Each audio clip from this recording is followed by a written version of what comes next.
নদিয়ায় লোকসভা নির্বাচনের আগে বিভিন্ন প্রান্তে চলছে নাকা চেকিং। নদিয়া জেলায় 13ই মে লোকসভা নির্বাচন, তার আগেই নদিয়া জেলা জুড়ে প্রশাসনিক তৎপরতা তুঙ্গে।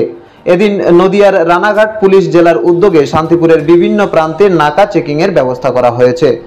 লোকসভা নির্বাচনকে কেন্দ্র করে নদিয়ার শান্তিপুরের 4টি জায়গায় নাকা চেকিং পয়েন্ট করে চলছে 4 চাকা গাড়ি থেকে শুরু করে বাইক, ছোট বড় সমস্ত গাড়িতে নাকা চেকিং।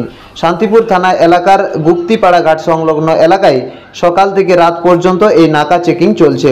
পুলিশ সূত্রে খবর, 3টি দফায় ডিউটি ভাগ করে চলছে এই নাকা চেকিং।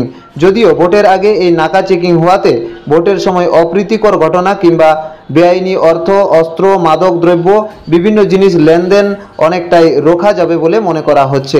এ প্রসঙ্গে সাধারণ মানুষের দাবি, নির্বাচনের আগে যে কোনো অপ্রীতিকর ঘটনা এড়াতে পুলিশ প্রশাসনের এই উদ্যোগ বিশেষ প্রয়োজন। দরকার ভোটের আগে নাকা চেকিংটা খুবই প্রয়োজন এবং আমাদের প্রশাসন যেটা করছে খুবই ভালো করছে। দফায় দফায় বা প্রত্যেকটা জায়গায় যে নাকা চেকিংটা হচ্ছে খুবই ভালো।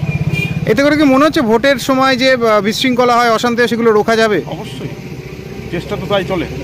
আপনার গাড়িও চেক হলো? হ্যাঁ, আমাকে 2 জায়গায় চেক হয়েছে, শান্তিপুরে চেক হয়েছে এক জায়গায়। কোথা থেকে যাচ্ছেন? আমি কৃষ্ণনগর থেকে আসছি। কোথায় যাবেন? হাওড়া যাবো।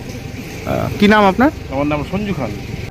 অবশ্যই ভালো, যাতে কোনো অশান্তি গণ্ডগোল না হয়, যার জন্য এই নাকা চেকিং করা আমাদের মনে হচ্ছে যে এই নাকা চেকিংয়ের মাধ্যমে অনেকটাই মানে যে বিশৃঙ্খলা যেগুলো ভোটের সময় হয় সেগুলো রোখা যাবে। অবশ্যই। কোথা থেকে যাচ্ছেন আপনি? আমি কৃষ্ণনগর থেকে আসছি। কোথায় যাচ্ছেন? আমি যাবো হচ্ছে হাওড়া। আপনার গাড়িও চেক করলো? এখানে একবার করেছে, শান্তিপুরে একবার করেছে। আপনার নাম? আমার নাম পার্থ। নদিয়া থেকে সমীর দের রিপোর্ট, রূপসী বাংলা মিডিয়া।